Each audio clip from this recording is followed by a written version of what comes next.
جی ناظرین و سامعین، پروگرام یاد الہی میں روزانہ عظیم ہستیوں کے تذکارے پاک کیے جاتے ہیں، اور اس کے ساتھ ساتھ کچھ ایسے موضوعات پر گفتگو بھی ہوتی ہے جن سے آپ کو رہنمائی حاصل ہوتی ہے۔ آج اللہ سبحانہ و تعالیٰ کے نیک صالحین برگزیدہ بندوں میں سے ایک عظیم ہستی سیدنا موسیٰ پاک شہید علیہ الرحمہ، آپ کے تذکارے خیر ہوں گے۔ اولیاء کاملین صالحین میں بہت بلند مقام آپ کو حاصل ہے، اور اولیاء کاملین صالحین کی عظمت اور شان کے تذکرے قرآن مجید فرقان حمید میں بارہا ہیں۔ الا ان اولیاء اللہ لا خوف علیہم ولا هم یحزنون، یہ اللہ کے اولیاء، ان کی عظمت اور شان کو یہ آیہ کریمہ بیان کر رہی ہے۔ اسی طرح ان اولیاء کاملین صالحین کے معمولات کیا ہوا کرتے ہیں، ان کی نشانیاں کیا ہیں، تو اس سے اگلی آیت کریمہ میں یہ بھی فرمایا الذین آمنوا وکانوا یتقون، یہ ایمان والے بھی ہیں، کامل ایمان والی ہستیاں ہیں، اور پوری زندگی تقوی، خشیت، پرہیزگاری اختیار کرنے والی ہستیاں ہیں۔ اور سورہ فرقان میں ارشاد فرمایا وعباد الرحمن الذین یمشون علی الارض ہونا، فرمایا جو عباد الرحمن ہیں، رحمان کے خاص بندے ہیں، اللہ سبحانہ و تعالیٰ کے خاص بندے، نیک صالح بندے ہیں، اولیاء صالحین ہیں، برگزیدہ ہستیاں ہیں جو رحمان کے بندے ہیں۔ یعنی اللہ سبحانہ و تعالیٰ نے پھر ان کی صفات بیان فرمائیں، ان صفات کے ہوتے ہوئے، ان صفات کو بیان فرماتے ہوئے فرمایا کہ یہ عباد الرحمن ہیں، یہ اللہ کے خاص بندے ہیں، اور اپنی جانب نسبت دی کہ یہ میرے، حالانکہ سبھی اللہ کے بندے ہیں اور عباد اللہ ہیں، سبھی کو اللہ نے پیدا فرمایا ہے، لیکن خاص طور پر جن ہستیوں میں یہ نشانیاں موجود ہیں، یہ صفات موجود ہیں، ان کو اللہ سبحانہ و تعالیٰ فرما رہا ہے وعباد الرحمن۔ اور پھر ان کی عظمتیں، ان کی شانیں، ان کی صفات کیا ہیں، ان کی نشانیاں کیا ہیں، کیسے پتہ چلے کہ اولیاء اللہ کون ہیں اور عباد الرحمن کون ہیں؟ ایک تو سورہ یونس میں فرما دیا وہ ایمان کامل والے، وہ تقوی والے۔ یہاں فرمایا وعباد الرحمن الذین یمشون علی الارض ہونا، عباد الرحمن وہ ہیں جو زمین پر بڑی عاجزی کے ساتھ، بڑی انکساری کے ساتھ، وقار کے ساتھ، تمکنت کے ساتھ، تمانت کے ساتھ چلتے ہیں، اکڑ کر نہیں چلتے، اترا کر نہیں چلتے، تکبر کے ساتھ نہیں چلتے، یوں نہیں چلتے کہ جیسے زمین کو ابھی پھاڑ دیں گے، بلکہ اللہ کی زمین پر بڑی عاجزی، وقار اور متانت سے چلتے ہیں، اور بتا رہے ہوتے ہیں کہ ہاں ہم عباد الرحمن ہیں، ہم اللہ کے بندے ہیں، ہم خدائے مہربان کے بندے ہیں۔ تو بندے ہیں تو اس وجہ سے خاص بندے ہیں، تو خاص بندے اس وجہ سے ہیں کہ ہم بندے ہیں، اور بندے بندگی سے ہوتے ہیں، بندگی کا معنی ہے عاجزی، تو ہم اللہ کے سامنے عاجزی سے چلتے ہیں، اللہ کی زمین پر عاجزی سے چلتے ہیں، بندگی ہمارا شعار ہے۔ تو بس یہ عاجزی، یہ بندگی ان ہستیوں نے دکھائی، یہ اللہ کے بندے عاجزی کا اظہار کرتے ہیں، اللہ ان کے لیے سربلندیاں عطا فرما رہا ہے، اور یوں سربلندیاں عطا فرما رہا ہے وعباد الرحمن فرما رہا ہے کہ یہ میرے خاص بندے ہیں، یہ رحمان کے خاص بندے ہیں۔ تو یہ عظمت، یہ شان، یہ نشانی ہے اولیاء کاملین صالحین کی کہ کبھی وہ تکبر نہیں کرتے، کبھی وہ ریاکاری نہیں کرتے، کبھی وہ فخر نہیں جتاتے، اتراتے نہیں ہیں، وہ اللہ کے سامنے ہمیشہ عاجزی کا اظہار کیے رکھتے ہیں، اپنے آپ کو چھپانے کی کوشش کرتے ہیں۔ اور پھر فرمایا باقی نشانیاں کیا ہیں، اسی سے اگلی آیت کریمہ میں والذین یبیتون لربہم سجدا وقیاما، یہ عباد الرحمن، رحمان کے خاص بندے وہ ہیں والذین یبیتون لربہم، جو اپنے رب کی بارگاہ میں یوں بتاتے ہیں، گزارتے ہیں اپنی راتیں سجدا وقیاما، کہ کبھی سجدوں کی حالت میں ہیں، سجدوں پہ سجدے بھی کیے جاتے ہیں اور اللہ کو راضی بھی کیے جاتے ہیں، اور کبھی رکوع کی حالت میں ہیں، جھکے ہوئے ہیں۔ یہ ان کی عظمت، ان کی شان ہے، یہ اللہ کی بارگاہ میں یوں راتوں میں بھی عاجزی اور عبادت کا فریضہ سر انجام دے رہے ہیں کہ یا تو سجدوں میں ہوں گے یا رکوع میں ہوں گے، یعنی اللہ کی بارگاہ میں جھکے ہوئے ہوں گے، اللہ کی عبادات میں مشغول ہوں گے، اللہ کی یاد میں محو ہوں گے، اللہ کی یاد میں مشغول ہوں گے، نماز پڑھ رہے ہوں گے، نوافل پڑھ رہے ہوں گے، اللہ کے سامنے سر بسجود ہو جائیں گے، اپنی عاجزی کا اظہار کر رہے ہوں گے، اپنی اللہ کی بارگاہ میں بندگی پیش کر رہے ہوں گے کہ اللہ ہم تیرے بندے ہیں، تو معبود ہے، ہم تیرے عابد ہیں، تیرے بندے ہیں، تیری بارگاہ میں ہم جھکنے والے ہیں، تیری بارگاہ میں ہم سر کو جھکانے والے ہیں، تیری بارگاہ میں ہم سر کو بچھانے والے ہیں، تیری بارگاہ میں ہم اپنے آپ کو مٹا دینے والے ہیں، ہمارے سر خم ہیں، راتیں بھی تیری، سر بھی تیرا اور خم بھی تیرے آگے ہے۔ تو یوں یہ اللہ کے بندوں کی یہ شانیں، یہ نسبتیں، یہ نشانیاں اللہ سبحانہ و تعالی نے اولیاء کاملین صالحین کے قرآن مجید فرقان حمید میں بیان فرما دیں کہ حقیقی اولیاء کاملین صالحین وہ ہوتے ہیں جو جب رات کو لوگ سو جاتے ہیں، دنیا سوئی ہوتی ہے، یہ اللہ کے بندے اللہ کی یاد میں جاگ رہے ہوتے ہیں، یہ اللہ کی بارگاہ میں عاجزی انکساری کے نذرانے پیش کر رہے ہوتے ہیں۔ اور پھر یہ ان ہستیوں کی عظمت اور شان، تو پھر اس کے بدلے میں، حالانکہ یہ کسی بدلے کے، کسی جزا کے طلبگار نہیں ہوتے، ان کی خواہش صرف یہ ہوتی ہے کہ اللہ سبحانہ و تعالی ہم سے راضی ہو جائے، اللہ سبحانہ و تعالی کی محبت ان کے دلوں میں گامزن ہوتی ہے، موجزن ہوتی ہے، جاگزیں ہوتی ہے، بسی ہوتی ہے۔ اس محبت کے اظہار کے طور پر یہ اللہ کے احکامات کی تعمیل بجا لاتے ہیں، تعمیل کرتے ہیں، نمازیں بھی پڑھ رہے ہوتے ہیں، دعائیں بھی مانگ رہے ہوتے ہیں، قرآن مجید فرقان حمید کی تلاوت بھی کر رہے ہوتے ہیں، ذکر اذکار بھی کر رہے ہوتے ہیں، اللہ اللہ بھی کر رہے ہوتے ہیں، اور درود پاک کی کثرت بھی کر رہے ہوتے ہیں، سبھی عبادات بھی کر رہے ہوتے ہیں، لیکن مطمع نظر صرف یہی ہوتا ہے کہ اللہ راضی ہو جائے۔ اور جب اللہ راضی ہو جاتا ہے تو پھر کیسے راضی ہوتا ہے؟ سورہ یونس میں فرما دیا کہ جو اولیاء اللہ ہیں، جن سے اللہ راضی ہے، جو اللہ کے مقربین ہیں، جو اللہ کا تقرب پانے والے ہیں، جو اللہ کے دوست ہیں، جو اللہ کے بارگاہ میں محبوب ہیں، فرمایا لہم البشریٰ فی الحیات دنیا و فی الآخرہ، پھر ان کے لیے اس دنیا کی زندگی میں بھی بشارت ہی بشارت ہے، خوشخبری ہی خوشخبری ہے، خیر ہی خیر ہے، اور پھر فرمایا اخروی زندگی میں بھی، آخرت میں بھی ان کے لیے بشارت ہی بشارت ہے، خوشخبری ہے، بہتری ہے، انہیں کسی قسم کا کوئی خوف، کوئی غم نہیں ہے۔ اور پھر یہاں تک فرما دیا کہ چونکہ یہ اللہ کے نیک صالح بندے ہیں، اللہ کی قربت پانے والے ہیں، اللہ کے محبوب بندے ہیں، تو فرمایا ان کے لیے جو اللہ کے فیصلے ہیں وہ تبدیل نہیں ہوتے، لا تبدیل لکلمات اللہ، اللہ کی باتیں بدلتی نہیں، اللہ کے کلمات، اللہ کے فیصلے تبدیل نہیں ہوتے۔ اور پھر فرما دیا کہ یہ جو اللہ کا قرب پانا ہے، اللہ کی عبادت کرنا ہے، بے ریا عبادت کرنا، بے طمع عبادت کرنا، بغیر کسی غرض اور غایت کے، بغیر کسی لالچ کے عبادت کرنا، فرمایا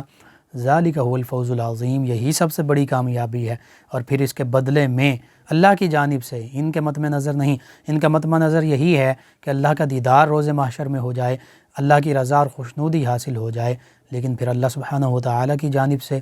ان کو کئی بشارات سے، خوشخبریوں سے، انعامات سے نوازا جاتا ہے، اس دنیا میں بھی اور کل روز محشر بھی نوازا جائے گا، جس میں نور کے ممبروں پہ بٹھایا جائے گا، چہرے روشن ہوں گے، اللہ سبحانہ و تعالی اپنا دیدار عطا فرمائے گا، حتیٰ کہ انبیاء و مرسلین، شہداء کرام، یہ ہستیاں جن کے بہت بلند درجات ہیں، ان اولیاء کرام سے سب سے بڑھ کر انبیاء و مرسلین علیہم الصلاۃ و تسلیم کے درجات ہیں، لیکن وہ بھی رشک کریں گے کہ یہ نہ نبی ہیں نہ شہید، لیکن نور کے ممبروں پر بیٹھے ہیں، نورانی چہرے ہیں۔ یہ عظمت، یہ شان اللہ سبحانہ و تعالی کل روز محشر بھی اپنے اولیاء کاملین صالحین کو عطا فرمائے گا۔ ان اولیاء کاملین صالحین میں سید موسیٰ پاک شہید علیہ رحمہ آپ بھی شامل ہیں، آپ کے تذکار پاک جاری ہیں۔ ناظرین و سامعین، سید موسیٰ پاک شہید گیلانی علیہ رحمہ، آپ حضور غوث اعظم رضی اللہ عنہ ان کی اولاد اطہار میں سے ہیں، اور حسنی سید ہیں، اور برصغیر پاک و ہند میں آپ کے بزرگان میں سے ایک بزرگ جو ہیں وہ حلب شام سے تشریف لائے ہجرت کر کے، اور پھر یہاں پر ملتان میں آپ بسے، اور پھر یہیں پر 952 ہجری میں آپ کی ولادت باسعادت ہوتی ہے حضرت سید موسیٰ پاک شہید علیہ رحمہ کی۔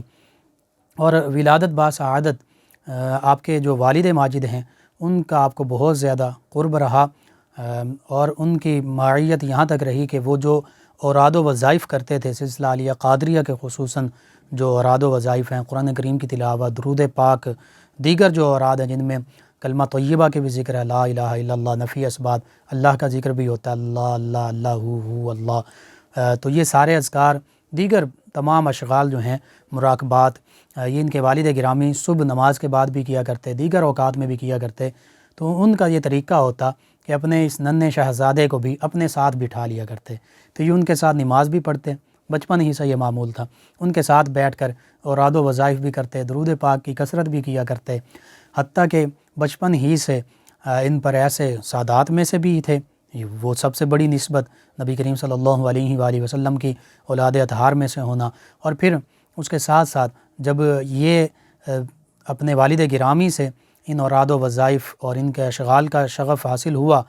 تو پھر اور زیادہ اللہ سبحانہ و تعالیٰ کی قربت بچپن ہی سے حاصل ہوئی، اور بچپن ہی سے وہ آثار آپ پر بزرگی کے نمایاں ہونے شروع ہو گئے۔ اور پھر آپ یہاں تک خود فرماتے کہ جب میرے والد گرامی ان اشغال میں مصروف ہوتے، مجھے بھی اپنے ساتھ رکھتے، تو ایسا بھی ہوتا کہ اکثر اوقات مجھے بھوک نہیں لگتی، لیکن والد گرامی کے کہنے پر میں کچھ نہ کچھ کھا لیا کرتا، نیند نہ آتی، مجھے نیند نہیں آتی تھی، والد گرامی فرماتے نہیں کچھ دیر نیند بھی پوری کر لو، تو میں سونے کی کوشش کرتا، نیند نہ آتی تو پھر میں دوبارہ اٹھ جاتا اور پھر میں دوبارہ یوں ہی اوراد و وظائف میں مشغول ہو جاتا، نوافل میں مشغول ہو جاتا۔ تو یہ جب ہم اولیاء کاملین صالحین اپنے اسلاف کے تذکارے پاک پڑھتے ہیں تو ہمیں یہ پتہ چلتا ہے کہ والدین یوں اپنی اولاد کی تربیت کیا کرتے تھے کہ اپنے ساتھ خود بھی وہ نیک ہوتے تھے، ان کے والد گرامی بھی اللہ کے نیک ولی تھے، تو خود بھی نیک ہوتے تھے، خود بھی نیکی کے راستے پر گامزن ہوتے تھے، اور اپنی اولاد کو بھی ان کی تربیت بھی کرتے تھے، تعلیم بھی دیتے تھے، اپنے ساتھ ساتھ رکھتے تھے۔ تو جب ایسی اولاد جب اپنے والدین کو یوں دیکھا کرتی تھی تو بچپن ہی سے ان کا اوڑھنا بچھونا جو ہے وہ اللہ کی یاد ہو جایا کرتی تھی، وہ قرآن مجید فرقان حمید کی تلاوت ان کا اوڑھنا بچھوڑنا ہوتی تھی، اللہ کے پیارے حبیب صلی اللہ علیہ وآلہ وسلم کی محبت ان کی زندگی کا حصہ بن جایا کرتی تھی، ان کی روح میں رچ بس جاتی تھی۔ اور پھر چونکہ یہ اولیاء صالحین اللہ کی مخلوق کے ساتھ بھلائی کا معاملہ کرتے تھے، کوئی ان کے در پہ آتا ہے اس کو فیض یاب کرتے ہیں، بیعت بھی فرماتے ہیں، ان کی مشکلات ان کی پریشانیاں جانتے ہیں اور ان کی تکلیف کو دور کرنے کی کوشش کرتے ہیں۔ تو یوں اللہ سبحانہ و تعالیٰ نے ان کے والد گرامی ان کے ذریعے سے ان کو یوں فیض یاب فرمایا، حتیٰ کہ جیسے جیسے جوان ہوتے کہ علوم اسلامیہ کی بھی تکمیل آپ نے کی، اور پھر اللہ سبحانہ و تعالیٰ کا قرب یوں حاصل ہوا کہ اولیاء کاملین صالحین میں بہت بلند مقام، پھر آپ ظاہری حسن و جمال سے بھی آپ کو اللہ سبحانہ و تعالیٰ نے نوازا، بہت خوبصورت بہت حسین تھے، اور پھر جمال کے ساتھ جلال بھی تھا۔ اور آپ کہ اب اگر ہم مریدین کا تذکرہ کریں، بہت سے مریدین، لیکن بعض کا یہ دیکھا جاتا ہے کہ استاد تو قابل ہوتا ہے لیکن استاد کی قابلیت کا اندازہ اس کے شاگردوں سے بھی لگایا جاتا ہے۔ تو آپ دیکھیے سید موسیٰ پاک شہید علیہ الرحمہ کے مریدین میں کون سے مرید شامل ہیں؟ حضرت شاہ عبدالحق محدث دہلوی علیہ الرحمہ، ایسی عظیم محقق ہستی آپ کے مریدین میں شامل ہیں، اور اخبار الاخیار کے تتمہ میں اختتام پر انہوں نے بڑے خوبصورت الفاظ کے ساتھ اپنے دلی جو فیضان ملا اس کی گہرائیوں اور پنہائیوں سے انہوں نے مختلف القابات سے زین العابدین، التقی، النقی، ان القابات سے آپ کو پکارا ہے، اور اشعار میں تو یہاں تک لکھا کہ سیدنا یوسف علیہ السلام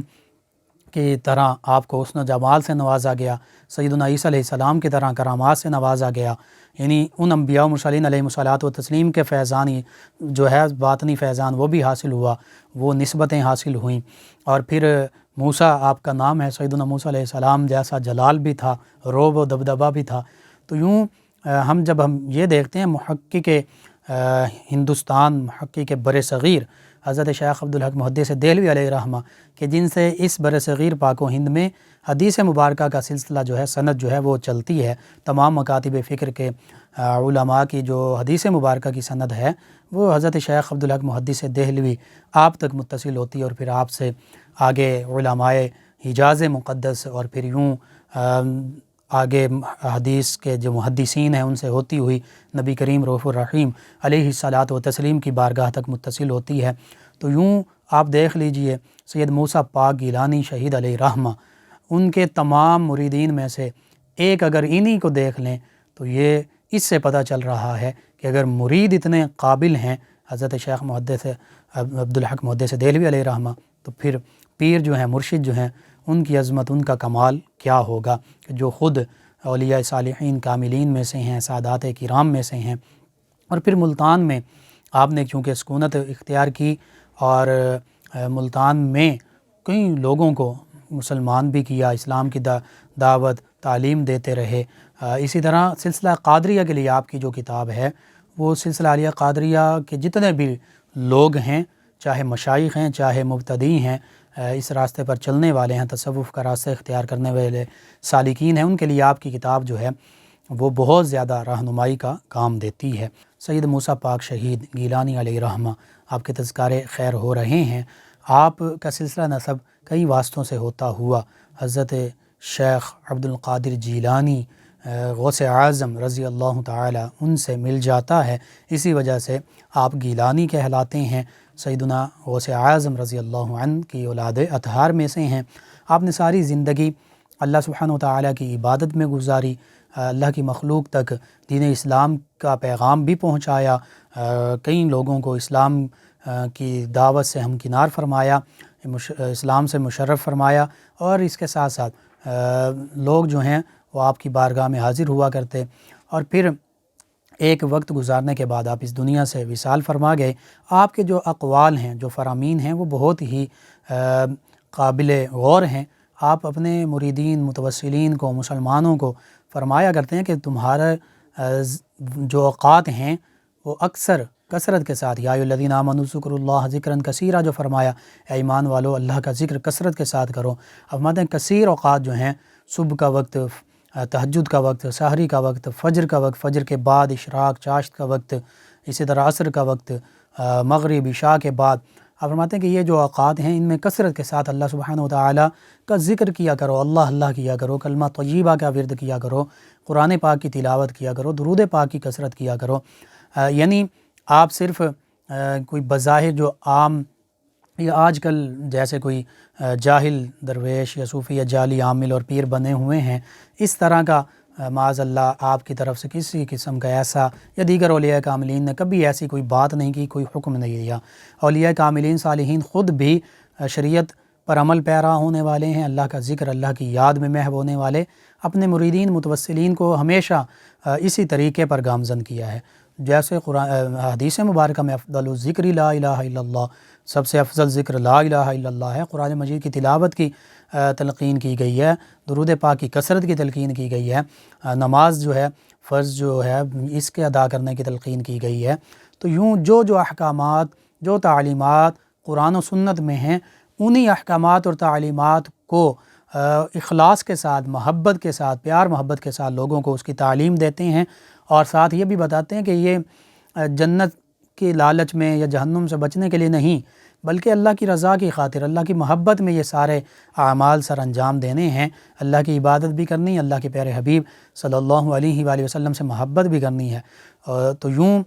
یہ اصل طریقت تصوف اسی کو کہتے ہیں کہ اخلاص کے ساتھ نیت کو خالص کرتے ہوئے اللہ کی بارگاہ میں سر بسجود ہوا جائے، اللہ کے پیارے حبیب صلی اللہ علیہ وآلہ وسلم کی تعلیمات پر عمل پیرا ہوا جائے۔ اگر کوئی جاہل کوئی غلط قسم کی چیزیں شامل کرتا ہے یا کوئی قرآن اور حدیث سے مخالف بات کرتا ہے تو وہ حقیقتاً وہ تصوف نہیں ہے، وہ طریقت نہیں ہے، وہ شیطانی تو ہو سکتے ہیں، اس کے ذہن میں وسوسے یا اس کی باتیں ہو سکتی ہیں۔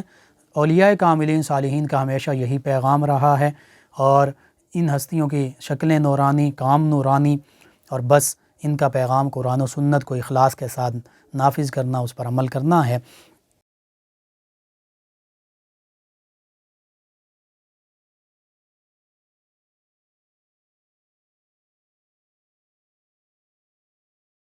ناظرین و سامعین، اس دوران ہمیں جوائن کیا ہے حافظ احسان صاحب نے، اور یہ کہتے ہیں السلام علیکم۔ جی وعلیکم السلام۔ کہتے ہیں کہ پروگرام بہت اچھا ہے، جی شکریہ آپ کا۔ دعوت الارض کے بارے میں پوچھا کہ یہ کیا ہے؟ جی قرب قیامت کے نزدیک یہ دعوت الارض اس کا خروج ہوگا، نکلے گا۔ دعوت الارض لفظی معنی اس کا زمین کا جانور، تو یہ ایک عجیب و غریب شکل کا جانور ہوگا۔ قرب قیامت کے نزدیک یہ کوہ صفا سے نکلے گا، اور اس کے پاس سیدنا موسیٰ علیہ السلام کا عصا بھی ہوگا، اور سیدنا سلیمان علیہ السلام کی انگوٹھی بھی ہوگی۔ یہ فصیح و بلیغ زبان بولے گا، عربی زبان میں گفتگو بھی کرے گا، اور یہ اللہ تعالیٰ کی طرف سے قیامت کی نشانیوں میں سے ایک نشانی بھی ہے۔ حدیث مبارکہ کا میں اس کا ذکر ملتا ہے کہ جہاں 10 قرب قیامت کی علامات کا ذکر فرمایا، جس میں مشرق میں زمین کا دھنسنا، مغرب میں زمین کا دھنسنا، جزیرۃ العرب میں زمین کا دھنسنا، اسی طرح دیگر علامات میں وہ مشرق میں آگ کا ظاہر ہونا اور وہ شام کی جانب لوگوں کو ہانکنا، آگ جو ہے وہ ہانک کر لے جائے گی، اسی طرح سیدنا عیسیٰ علیہ السلام کا نزول، دیگر نشانیاں، وہاں پر یاجوج ماجوج کا خروج، وہاں پر دابۃ الارض کے بارے میں بھی فرمایا کہ یہ بھی قرب قیامت کی علامات میں سے ہے۔ تو یوں یہ عجیب و غریب شکل کا جانور نکلے گا، ہاتھ میں سیدنا موسیٰ علیہ السلام کا عصا اور ایک ہاتھ میں سیدنا سلیمان علیہ السلام کی انگوٹھی ہوگی، تو بالکل واضح عربی زبان میں گفتگو بھی کرے گا۔ اللہ سبحانہ و تعالیٰ نے یعنی اس کو یہ طاقتیں بھی دی ہیں۔ تو اس کے ساتھ ساتھ یہ کرے گا یہ کہ جو اس کے ہاتھ میں عصا ہے اس سے مسلمان کے ماتھے پر وہ عصا لگائے گا تو چمک پیدا ہو جائے گی مسلمان کے ماتھے پر۔ اسی طرح جو انگوٹھی ہے سیدنا سلیمان علیہ السلام کی، وہ کافر کے ماتھے پر لگائے گا تو کالا سیاہ دھبا بن جائے گا، اور پھر یہ جب اس کا خروج ہوگا قرب قیامت کے قریب اور یہ سارا معاملہ ہوگا تو اس وقت جو کافر ہے وہ کافر ہی رہے گا، توبہ کا دروازہ بند ہو جائے گا، یعنی وہ پھر مسلمان نہیں ہو سکتا، اور جو مسلمان ہے وہ مسلمان ہی رہے گا۔ تو یہ اس کی بڑی بڑی علامات اور دابۃ الارض جو ہے اس کے متعلق جو حدیث مبارکہ میں اور پھر مفسرین محدثین نے جو علامات اور وضاحت لکھی ہے وہ میں نے عرض کر دی۔ محمد عمران صاحب ہیں، انہوں نے ہمیں جوائن کیا، یہ کہتے ہیں ماشاءاللہ بہت زبردست پروگرام ہے۔ جی شکریہ آپ کا، تمام لسنرز کا شکریہ کہ آپ ہمارے پروگرام کو سماعت کرتے ہیں، پسندیدگی سے نوازتے ہیں، حتیٰ کہ اپنی دعاؤں سے ہمیں نوازتے ہیں۔ آپ نے بھی دعاؤں میں یاد رکھا، کہتے ہیں کہ اللہ آپ کو استقامت کے ساتھ اس پروگرام کو جاری رکھنے کے توفیق عطا فرمائے۔ جی آمین، شکریہ آپ کا۔ عامر صاحب ہیں اور یہ کہتے ہیں بھائی گھر میں بہت بے سکونی ہے، اتفاق نہیں ہے، کوئی حل بتا دیں۔ جی عامر بھائی، میں عرض کرتا ہوں، سب سے پہلی بات اور حقیقت یہی ہے، میں ہوں، آپ ہوں، ہم سب مسلمان سبھی، گھر میں بے سکونی کی سب سے بڑی وجہ اللہ اور اس کے دین سے دوری ہے، اللہ اور اس کے پیارے حبیب صلی اللہ علیہ وآلہ وسلم سے دوری، ان کی تعلیمات سے، احکامات سے دوری ہے۔ تو ہم بحیثیت مسلمان ان تعلیمات سے جڑ جائیں، تعلیمات پر عمل کرنے کی کوشش کریں، اللہ اور اس کے پیارے حبیب صلی اللہ علیہ وآلہ وسلم سے محبت رکھیں، قرب اختیار کریں اللہ کا عبادات کے ذریعے، اللہ کے پیارے حبیب صلی اللہ علیہ وآلہ وسلم کا محبت، درود سلام کی کثرت کے ذریعے، اور تعلیمات پر بھی عمل پیرا ہونے کی کوشش کریں، تو کوئی شک و شبہ نہیں کہ گھروں میں ہمارے برکتیں ہی برکتیں ہوں۔ اور مختصراً پھر اصل وجہ یہ ہے، پورے چاہے ایک گھر ہے، ایک محلہ ہے، ایک خاندان ہے، ایک ملک ہے، مسلمان ملک، چاہے پوری دنیا ہے، سب معاملات، سب مشکلات، سب بے سکونیوں کی ایک ہی وجہ ہے، اللہ اور اللہ کے پیارے حبیب صلی اللہ علیہ وآلہ وسلم کے احکامات، تعلیمات سے دوری۔ بہرحال بحیثیت مسلمان ہماری کوشش ہونی چاہیے، ہم سب اللہ اور اس کے پیارے حبیب صلی اللہ علیہ وآلہ وسلم کی جانب رجوع کریں، اور پھر اس کے ساتھ ساتھ حل کے طور پر میں یہی عرض کر سکتا ہوں کہ ظاہری طور پر آپس میں پیار محبت سے گفتگو کی جائے، اکٹھے بیٹھا جائے، ایک دوسرے کے خیالات کو سنا جائے، ایک دوسرے کے مسائل کو سنا جائے، ایک دوسرے کے دکھ درد میں شریک ہوں، ایک دوسرے کا خیال رکھا جائے، اور اس کے ساتھ جو وظائف ہیں وہ بھی میں عرض کر دیتا ہوں۔ سب سے پہلے تو 5 وقت نماز پڑھنے کی کوشش کیجیے، باجماعت نماز مرد پڑھیں، درود پاک کی کثرت کیجیے، قرآن کریم کی تلاوت کیجیے، اور پھر گھر میں داخل ہوتے وقت سبھی درود پاک بھی پڑھیں، نبی رحمت صلی اللہ علیہ وآلہ وسلم کی بارگاہ میں ہدیہ درود و سلام عرض کریں، ساتھ ایک مرتبہ سورہ اخلاص پڑھ لیں، اور سب گھر والوں کو اونچی آواز سے السلام علیکم ورحمۃ اللہ وبرکاتہ کہیں۔ انشاءاللہ اس سے بھی گھر میں آپس میں اتفاق اتحاد ہوگا، گھر میں برکتوں کا نزول ہوگا، اور جب آپ قرآن مجید، فرقان حمید اور درود پاک پڑھیں گے، اور اس کے ساتھ ساتھ گھر میں بھی آپ کوشش کیجئے سورہ بقرہ روزانہ پڑھیے 40 دن کم از کم، اس کے بعد بھی پڑھتے رہیں تو انشاءاللہ گھر میں سکون ہی سکون ہوگا۔ یا ودود یا رؤوف یا رحیم یہ پڑھ کر 1001 مرتبہ کسی بھی کھانے پینے کی چیز پر دم کر دیں، اور وہ سب بھی آپ بھی اور گھر کے دیگر افراد بھی کھائیں، اسے پئیں جو بھی چیز ہے کھانے پینے کی، تو انشاءاللہ اللہ سبحانہ و تعالی نے چاہا تو آپ کے گھر میں اتفاق اتحاد بھی ہوگا، سکون بھی ہوگا۔ محمد خرم صاحب ہیں، یہ کہتے ہیں السلام علیکم۔ جی وعلیکم السلام۔ کہتے ہیں بھائی آپ کا پروگرام بہت اچھا ہے، اور کہتے ہیں کہ میں نے کسی سے پیسے لینے ہیں، اس کے لیے کوئی حل بتا دیں۔ جی وعلیکم السلام اور شکریہ آپ کا۔ اب پیسے لینے ہیں تو اس کے لیے میں ایک تو یہ عرض کر سکتا ہوں کہ آپ یا مالک الملک اس کو 10,000 مرتبہ پڑھیں، جو بھی آپ کے پیسے کہیں سے آنے ہیں وہ انشاءاللہ اللہ سبحانہ و تعالی اسباب بنا دے گا، یا مسبب الاسباب بھی پڑھ سکتے ہیں، اور درود پاک کی بھی کثرت کریں، انشاءاللہ آپ کا معاملہ بہتر ہو جائے گا۔ اصغر علی صاحب ہیں، یہ کہتے ہیں کہ السلام علیکم۔ جی وعلیکم السلام۔ کہتے ہیں کہ مہربانی فرما کر دعا فرما دیں کہ سب باادب ہو جائیں۔ جی میں اللہ کی بارگاہ میں التجا کرتا ہوں، عرض کرتا ہوں آپ بھی دعا فرمائیں، اور کہ اللہ سبحانہ و تعالی ہم تمام مسلمانوں کو اپنی بارگاہ کا بھی باادب بنائے، اپنے پیارے حبیب صلی اللہ علیہ وآلہ وسلم کی بارگاہ کا بھی باادب بنائے، ہمیں صحابہ کرام رضوان اللہ تعالی علیہم اجمعین، اہل بیت اطہار علیہم السلام، اولیاء کرام رحمہ اللہ علیہم اجمعین، سبھی جو ہمارے بزرگ اسلاف بزرگان دین گزرے ہیں ان کا باادب بنائے، حتیٰ کہ جو ہمارے رشتے ہیں، بڑے رشتے ہیں، والدین ہیں، دیگر رشتے، ان کا بھی ہمیں باادب بنائے، کیونکہ ادب جو ہے یہی نبی کریم صلی اللہ علیہ وآلہ وسلم نے بھی اسی کا حکم دیا ہے، حتیٰ کہ فرمایا گیا ہے کہ وہ ہم میں سے نہیں جو بڑوں کا ادب نہیں کرتا اور چھوٹوں پر شفقت نہیں کرتا۔ چھوٹوں کے ساتھ پیار محبت کیجیے، جو بڑے ہیں، بڑوں میں والدین بھی شامل ہیں، دیگر رشتے بڑے شامل ہیں، اور اساتذہ شامل ہیں، ہمارے معاشرے میں جو بزرگ ہیں وہ شامل ہیں، بزرگان دین شامل ہیں، ساری یہ نسبتیں شامل ہیں جن کے میں نے ابھی نام لیے۔ تو اللہ سبحانہ و تعالی سے دعا ہے اللہ تعالی ہمیں سبھی کا ادب کرنے کی توفیق عطا فرمائے، آمین۔ وسیم عباس صاحب نے ہمیں جوائن کیا، آپ کا شکریہ۔ عامر علی صاحب نے جوائن کیا ہے، آپ کا شکریہ، کہتے ہیں کہ پروگرام بہت اچھا ہے۔ جی آپ کا شکریہ، تمام لسنرز کا شکریہ کہ آپ پروگرام کو سماعت کرتے ہیں، پسندیدگی سے نوازتے ہیں۔ ناظرین سامعین، اس دوران محمد ندیم صاحب نے ایک بہت اہم سوال پوچھا، کہتے ہیں السلام علیکم۔ جی وعلیکم السلام۔ کہتے ہیں کہ خواتین حیض کی حالت میں زبانی قرآن کریم کی تلاوت کر سکتی ہیں؟ جی میں عرض کرتا ہوں حیض کی حالت میں خواتین نہ قرآن پاک کو چھو سکتی ہیں، نہ زبانی پڑھ سکتی ہیں، نہ دیکھ کر پڑھ سکتی ہیں۔ اسی طرح نماز روزہ بھی ان دنوں میں نہیں ہے، اور